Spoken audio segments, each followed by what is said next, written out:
All right, I think I'm going to go ahead and get us started. So good afternoon, everyone. My name is James McManus, and I am the Director of International Programs with the World Affairs Council of Cincinnati and Northern Kentucky. I hope that everyone is staying safe and healthy during this time, and welcome to this flash chat with the Consulate General of the Kingdom of the Netherlands, being brought to you as part of the World Affairs Council's 15th Annual International Education Summit. I want to thank you all for supporting nonprofits like ours, whether through sharing your time, expertise, or financial support.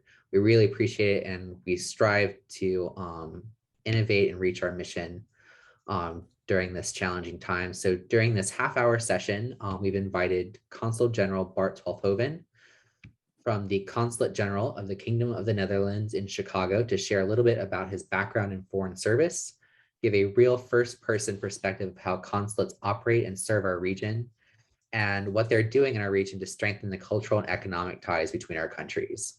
So the last 10 minutes of this session will be an open Q&A where you can ask the Consul General anything that you would like. It will be moderated by myself. So before I pass the mic, I'd like to go over how you can participate in today's event. So please submit your questions using the Q&A section on the bottom of your screen if you are here through Zoom, or if you're joining us on our Facebook live stream, you can submit comments directly through Facebook and we'll get to them as soon as we can. So with that, I'll turn it over to Consul General Twaalfhoven to share about himself and his insights on his consulate. Welcome, Consul General. It's great to have you here today. It's great to have you here virtually in Ohio and Northern Kentucky today. Well, thank you very much, James, and thank you for the introduction. Also, my appreciation for Erica in the background for organizing this and make it all happen. Well, as you know, we had a great conversation 2 months ago when I visited Cincinnati and Northern Kentucky, a very inspiring atmosphere. So I'm happy to share now, unfortunately, virtually, some of my experience of what I see diplomacy in the 21st century. Can you share the presentation, Erica?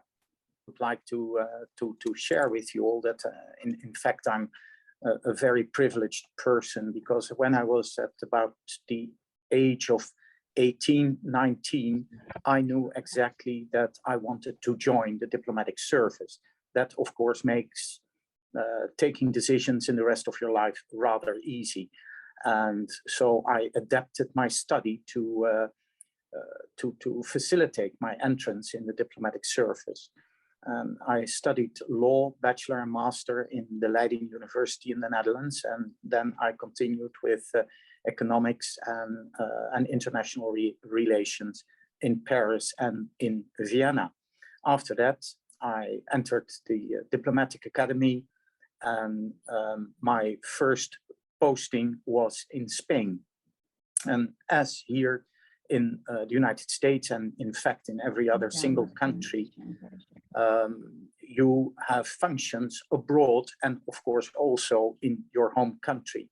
And when you look at my career, I mainly served in Europe and in the Middle East. So from Spain, I went back to the Netherlands, having there my first function, and then on to Turkey, Germany, Syria, United Arab Emirates, Switzerland, Slovenia, and now I am in Chicago. In the meantime, next slide, please, Erica. So you see the little flags where the majority of my career and the majority of my stays were. In general, we have an average stay of 4 years per country, which gives you indeed the possibility to really get to know the country, because I think that is the biggest asset of my job, is that you really get to know a country. And although it is only 4 years, it always gives you another image of the country than you have in advance. And that certainly counts for the United States, because when you look at it in general, everyone in the world is watching American movies, American series.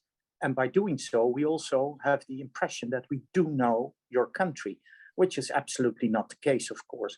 And so when you go to another country, then you might experience a culture shock. especially when you don't go to a country that you think that you know a little bit. So my biggest culture shock was not when I went from Holland to Syria, but when I went from Holland to Germany, which is a neighboring country. And even now, when we went to Chicago, there was a certain level of culture shock. But that is also good for you to realize that you're really in another country with people who think sometimes in a slightly different way. And that is also the basis of diplomacy. Next slide, please. Because what is diplomacy? Diplomacy is promoting and explaining the policy and the ethical norms of one country to another, just in order to understand each other better. So that's exactly what I'm doing here and in every single country, promoting and explaining the policy of the Netherlands. On the other hand, we try to explain the policy of the United States in the Netherlands. So that's the reverse action. And by doing so, we hope to influence the decision-making process and the behavior of foreign governments and foreign people, especially when we are talking and when we are serving in countries which are a little bit farther away from our way of living.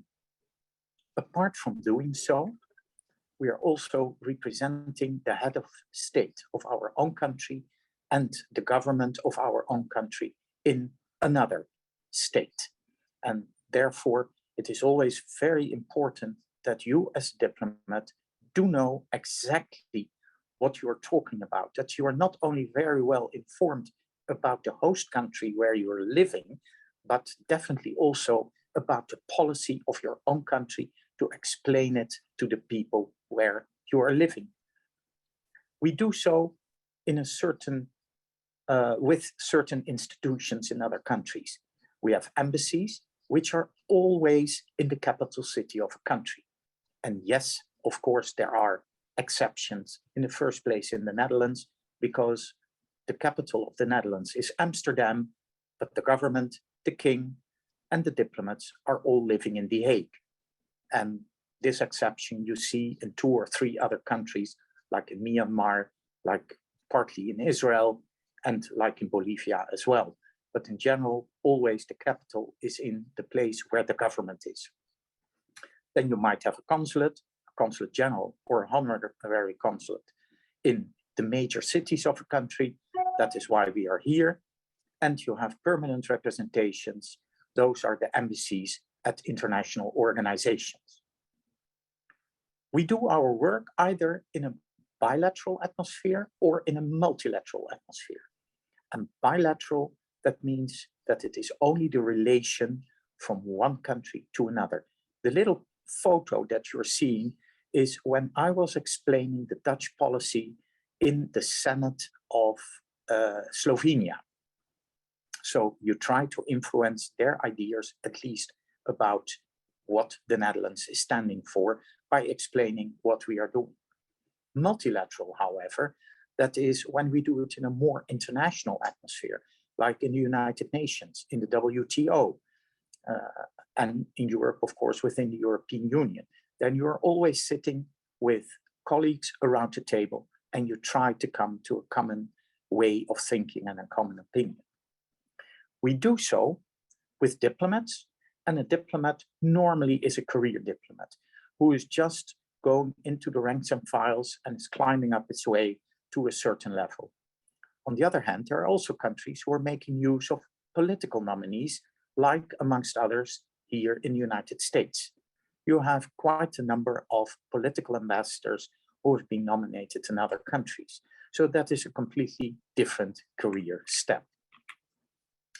Next slide, please. When we talk about diplomacy and when we look at the embassies and consulates generals, there are 5 major areas of diplomacy.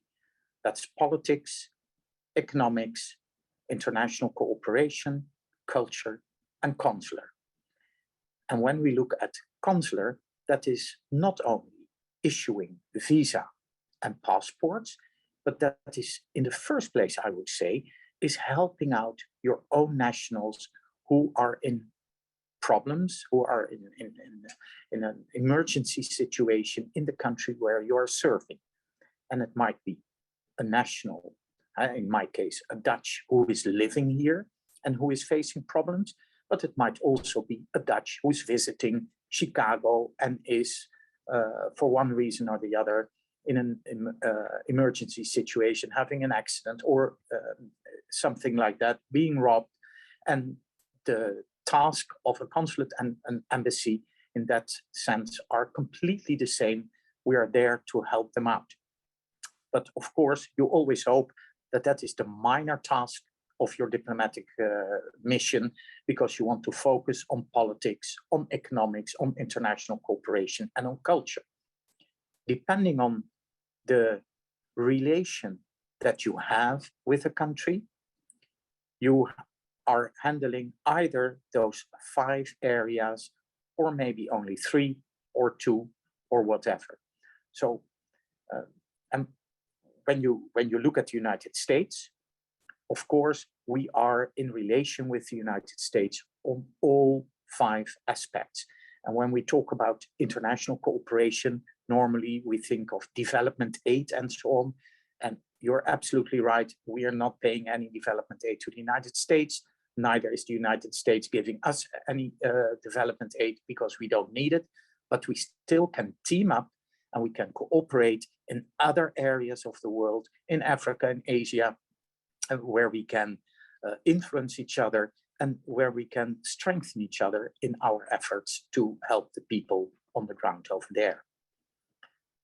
Especially, you see, where we work a lot together with the United States, that is in global politics. We do so within the United Nations.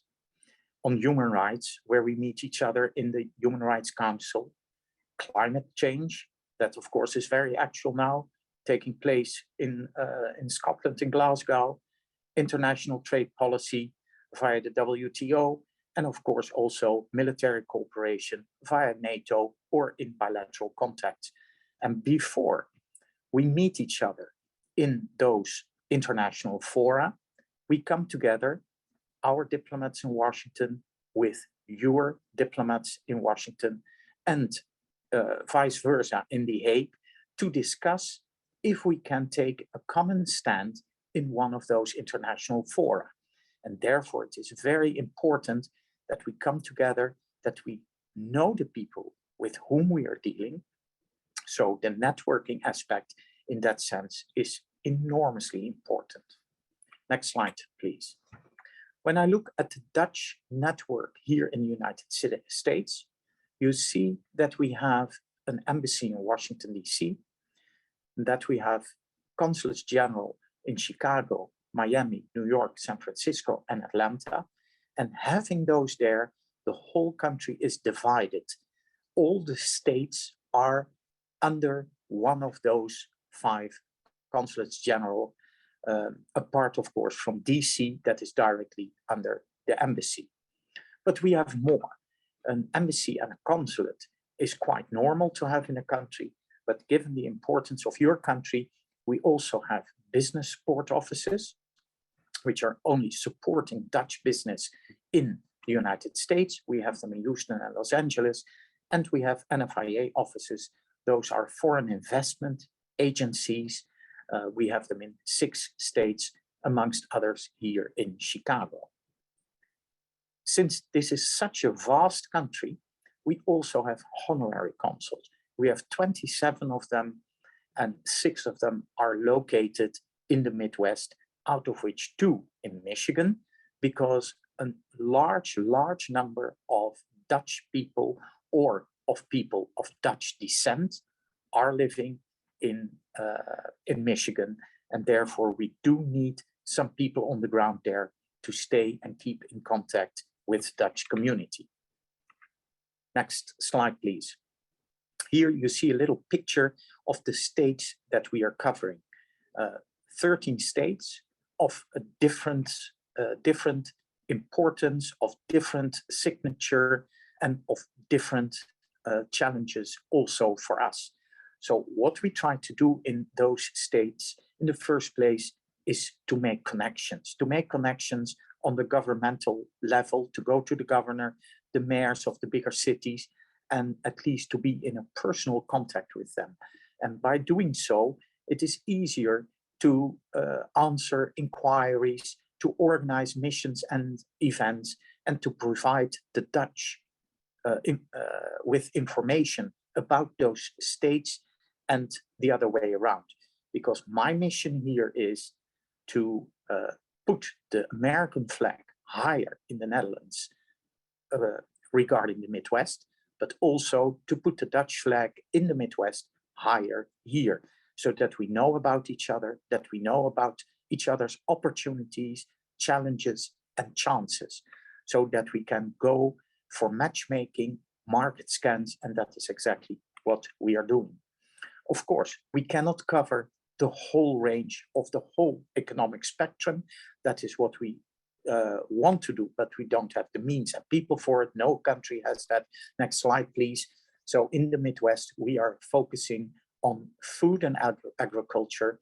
We are focusing on medtech and on advanced manufacturing, apart from, and that is something completely different, on cultural exchange, because it is so immensely important that we learn and know about each other's culture in order to understand each other better, in order to understand decisions that are being made by local or federal governments that you can explain better to others. Lastly, next slide, please, is a very nice example what we did. That is what we call Orange on the Lake. That is a program that we launched last week on October 25.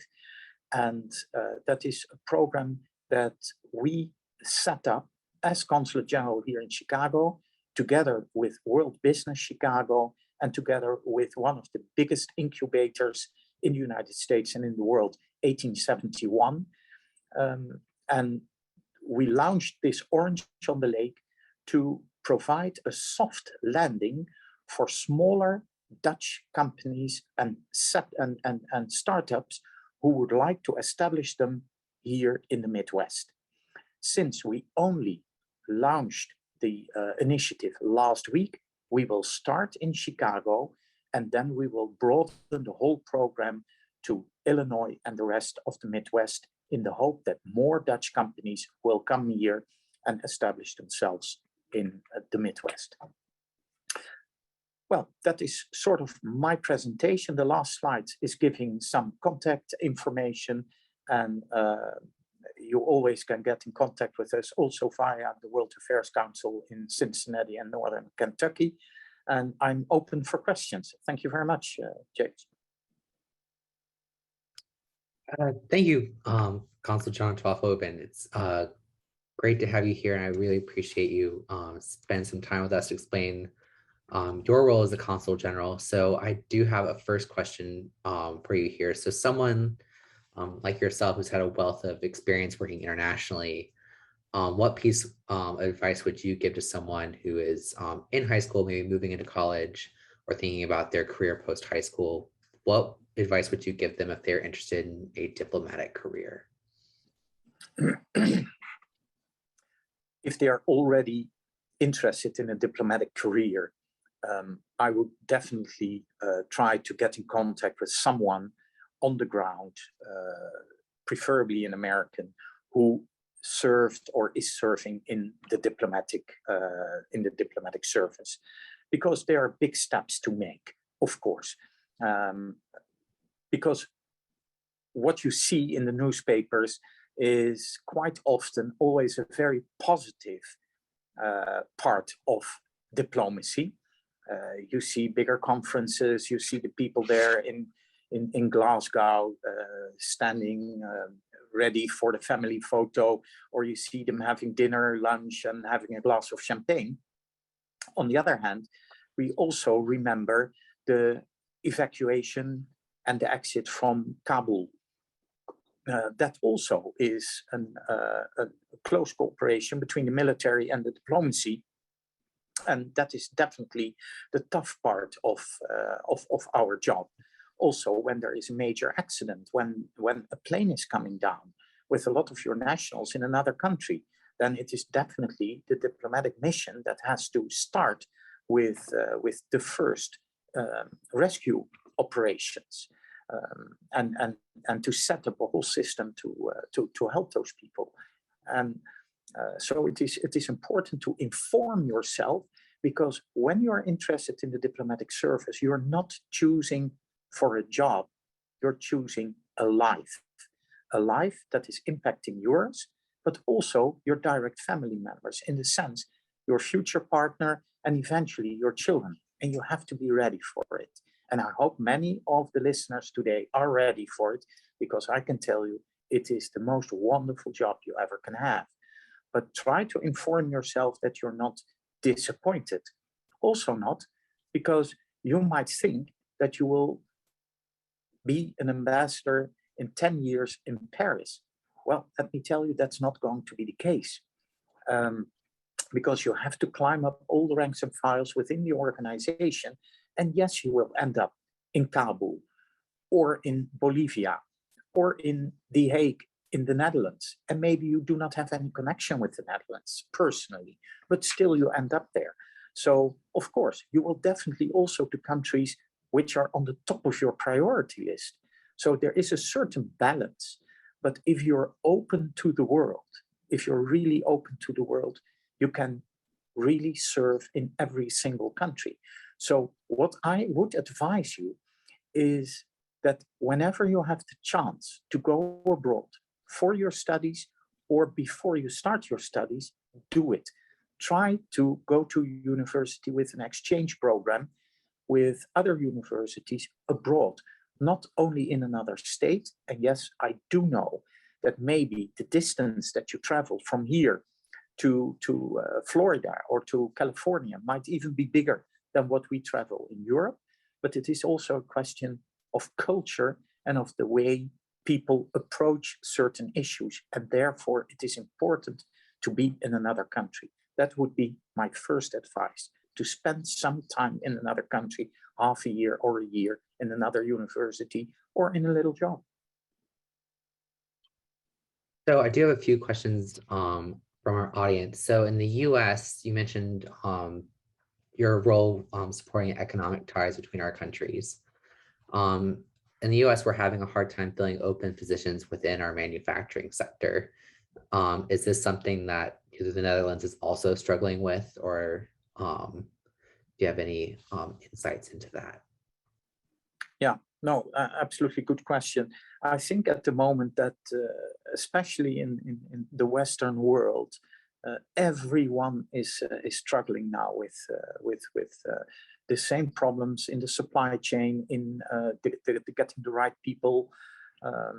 We see that everywhere, but that does not withhold us from looking over the border, because at the end of the day, it doesn't matter where you work. And even if there is either a surplus or a shortage of certain jobs or people, there is always a possibility and a reason to look over the border.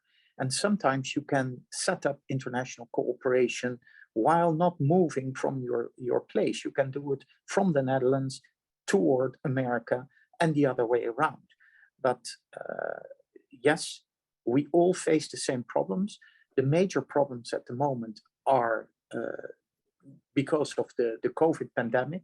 They have lesser to do with major influx of migrants, because I think at the end of the day, we should be very happy with the majority of the migrants coming in, because they are quite often either bringing in extra knowledge or sometimes doing jobs that we don't want to do for one reason or the other. So that is not the point.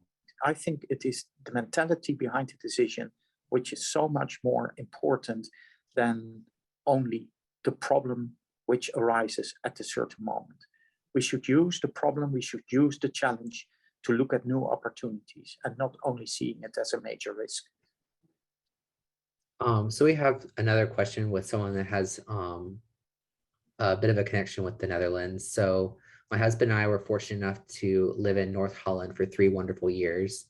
and our twins were born in Hoorn in 1990 and are interested in learning about dual citizenship. So how would we go about learning about this possibility? Yeah, only being born in the Netherlands is for us not enough.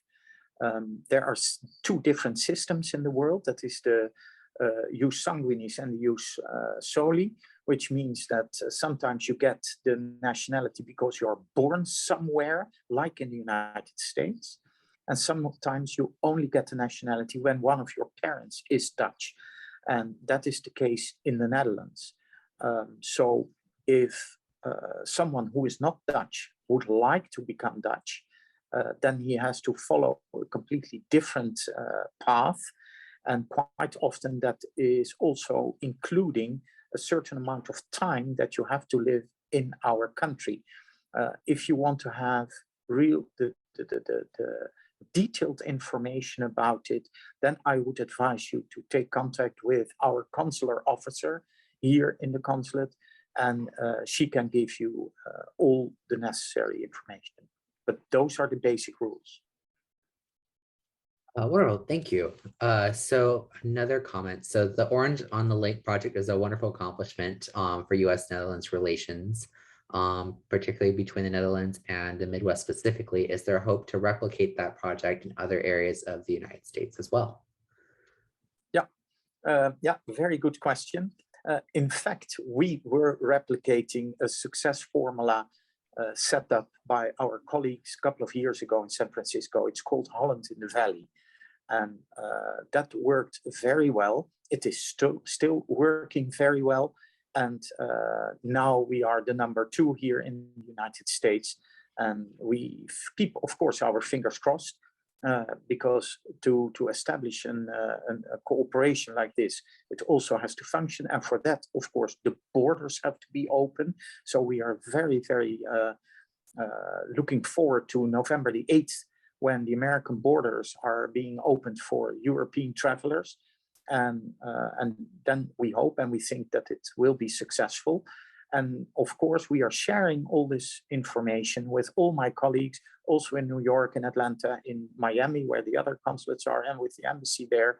And I'm quite sure that if they see that after Holland in the Valley in California, this is going to be a success, that many more may follow. So I think we're somehow almost already out of time. So I think I have time for one more question as we wrap up. So I know in your presentation you mentioned that agriculture was one of the areas of opportunity.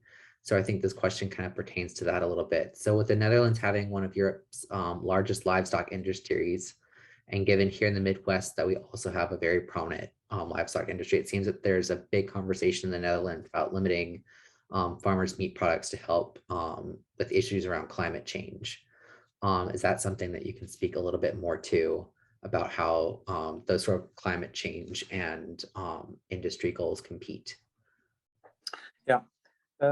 No, thank you for this question. It is a very important point at the moment in Dutch politics. We all know that climate change, one of the, or, you know, yeah, 2 or 3 of the main polluters are, of course, heavy industry. It's the cars on the street. And the third one, indeed, is agriculture, especially cattle.